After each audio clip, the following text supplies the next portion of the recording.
सभी जगत समूह की ओर से आप सभी देशवासियों को नवरात्रि पर्व की हार्दिक शुभकामनाएं। मुख्यमंत्री शिवराज सिंह चौहान ने स्मार्ट सिटी में वृक्षारोपण किया। इस मौके पर उन्होंने कहा कि मुझे बताते हुए गर्व और प्रसन्नता है कि मध्य प्रदेश में एक सुविचारित युवा नीति लॉन्च की गई है। इसमें युवाओं के समग्र विकास के सभी पहलू शामिल किए गए हैं। कुछ योजनाएं बनाई गई है, कुछ पर काम करेंगे। उसमें से एक प्रमुख योजना है मुख्यमंत्री युवा कौशल कमाई योजना। सीएम ने कहा कि वनांचल में पाई जाने वाली कई औषधियां इलाज के लिए ब्रह्मास्त्र हैं, बस जरूरत है उन्हें सहेजने की। बड़वानी जिले की पर्यावरणविद डॉक्टर वीना इस कार्य को बखूबी कर रही हैं। उन्होंने सतपुड़ा के घने जंगलों में पाई जाने वाली विलुप्त हो रही औषधि प्रजातियों को सर्च कर सहेजने का कार्य किया है। सीएम ने इस दौरान पूर्व मुख्यमंत्री कमलनाथ से सवाल पूछते हुए कहा कि कमलनाथ ने बेरोजगारी भत्ता देने का वादा किया था, 1.5 साल में बेरोजगारी भत्ता क्यों नहीं दिया? जवाब दे कमलनाथ। झूठे वादे करके कमलनाथ झूठनाथ बन गए हैं। सीएम ने कहा कि छिंदवाड़ा में बीजेपी और जनता के बीच मुकाबला नहीं था। लोकसभा के चुनाव में कमलनाथ बाल बाल बच गए थे और हमारा इस बार सभी सीटों पर फोकस है। जिन सीटों पर पिछली बार चुनाव हारे थे, जिनमें छिंदवाड़ा शामिल है, ऐसी सीटों पर हम इस चुनाव में जीत हासिल करेंगे। सीएम ने राहुल गांधी पर भी निशाना साधा। उन्होंने कहा कि राहुल गांधी का यह पहला मामला नहीं है, पहले भी राहुल गांधी ऐसे बयान दे चुके हैं जिनको लेकर उन्हें माफी भी मांगनी पड़ी। राहुल गांधी अपरिपक्व नेता हैं और ऐसे बयानों से कोर्ट भी सहमत नहीं है और कोर्ट ने उन्हें सजा सुनाई है। मुझे कहते हुए गर्व और प्रसन्नता है कि मध्य प्रदेश ने एक सुविचारित युवा पॉलिसी, यूथ पॉलिसी, युवा नीति कल जारी की है, लॉन्च की है। इस युवा नीति में युवाओं के समग्र विकास के सारे पहलू सम्मिलित है। शिक्षा, स्वास्थ्य, स्किल, रोजगार, युवाओं के दायित्व विशेषकर पर्यावरण जैसे मुद्दों पर, लैंगिक समानता, समाज के प्रति जो उनकी ड्यूटी और कर्तव्य है वो, रोजगार, इन सारे मुद्दों को हमने एड्रेस किया है और कुछ योजनाएं बनाई है, कुछ पे हम काम करेंगे। उसमें से एक प्रमुख योजना है मुख्यमंत्री युवा कौशल कमाई योजना। 12वीं जिनने पास कर ली है और उसके बाद जिनको काम की तलाश है। कई बार कुछ लोग बेरोजगारी भत्ते की बात करते हैं, लेकिन बेरोजगारी भत्ता समाधान नहीं है। बेरोजगारी भत्ता की घोषणा खूब हो जाती है, लेकिन कोई उसका पालन नहीं करता। इतने किंतु परंतु उसमें लगा देते हैं कि किसी को वस्तुतः मिलता ही नहीं है। बेरोजगारी भत्ता बच्चों को धोखा देना है और बच्चे कोई खैरात भी नहीं मांगते।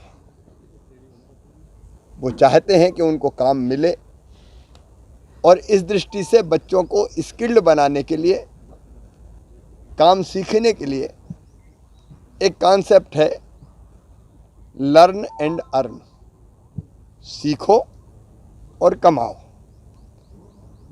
सीखने की अवधि में कुछ पैसा मिल जाए जिससे आजीविका की जो न्यूनतम आवश्यकता वो पूरी हो जाए और बाद में उसी सीखने के कारण फिर परमानेंट जॉब भी मिल जाए या अपना काम भी प्रारंभ कर सकें।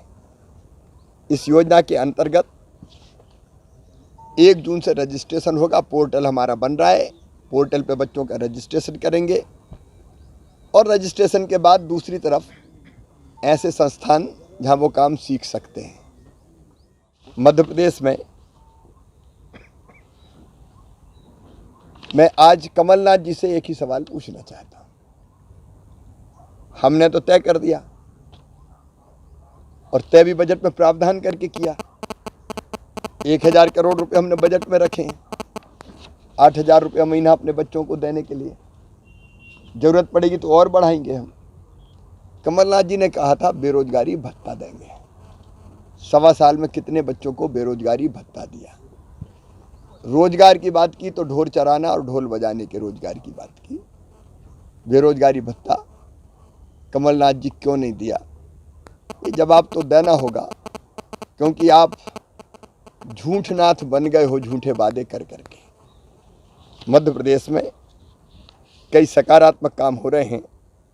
मुझे बताते हुए प्रसन्नता है कि हमारे वनांचलों में पाई जाने वाली औषधियाँ रोगों के इलाज के लिए ब्रह्मास्त्र है। अगर ज़रूरत इस बात की है कि उनका रिसर्च ठीक से हो जाए, उनको ठीक से सहेज लिया जाए। बड़वानी जिले की हमारी पर्यावरणविद बहन डॉक्टर वीणा सत्य इस काम को बखूबी कर रही हैं। उन्होंने सतपुड़ा के घने जंगलों में पाए जाने वाली विलुप्त हो रही औषधीय प्रजातियों को रिसर्च कर उनको सहेजने का काम किया है और इन औषधियों को घर के आंगन और महाविद्यालयों के बगीचे में लगाकर इनका संरक्षण भी कर रही है और इनका महत्व भी बता रही हैं। मोटे अनाज को लेकर भी समाज में जागरूकता फैलाने का काम किया है उन्होंने और 20,000 लोगों को उन्होंने जागरूक किया है। उन्होंने 50 से अधिक लुप्त प्राय औषधीय प्रजातियों को सहेजने का बीड़ा खुद उठाया। उन्होंने खुद का उद्यान बनाया और उन पर गहन रिसर्च कर रही है, जिससे इलाज में इनका प्रयोग हो सके। डॉक्टर वीणा सत्य जी को बहुत बहुत बधाई, उनका अभिनंदन। अब कमलनाथ तो कुछ भी कहते रहे, पिछली बार भी वो जानते हैं कि लोकसभा में बाल ही बाल बच गए। अगर जनता वर्सेस बीजेपी होता तो किनारे पे आके कैसे लगते हैं। सर, राहुल गांधी को एक मामले में सजा हुई है, कांग्रेस के तमाम नेता आज बैठक कर रहे हैं।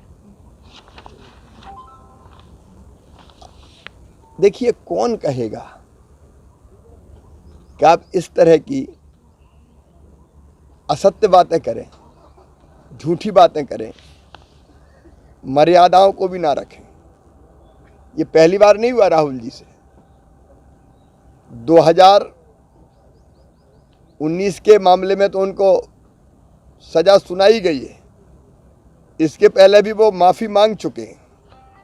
उन्होंने कई विवादित बयान दिए हैं। झाबुआ में भी उन्होंने बयान दिया था कि उस पर भी अभी कोर्ट में मुकदमा चल रहा है। मैं हमेशा कहता हूं कि वो गैर जिम्मेदार है, वो अपरिपक्व है और अपरिपक्व ही नहीं, वो इतने झूठे और अमर्यादित है कि कहीं भी कुछ भी कह देते। उनके बयान देख लीजिए, एक नहीं अनेक बयान। चौकीदार चोर है, अब कुछ भी कह के भगलो, हर किसी को चोर कह दो। इतने बड़े नेता अपने आप को मानते, कोई शोभा देता है क्या। ये सजा जो उन्होंने कहा है और पूरा देश मानता है कि ये जो अहंकार है ना एक गांधी परिवार के अंदर कि हम तो सर्वश्रेष्ठ हैं, हम किसी को भी कुछ बोल सकते हैं, राजाओं जैसा व्यवहार कर रहे हैं आज भी। लेकिन इस सजा ने सिद्ध कर दिया है कि लोकतंत्र में कानून के ऊपर कोई नहीं है। अमित शाह जी आ रहे हैं सर छिंदवाड़ा। खबर समय जगत के लिए संवाददाता आदित्य सराठी की report, Bhopal. For latest news, subscribe to our channel and press the bell icon.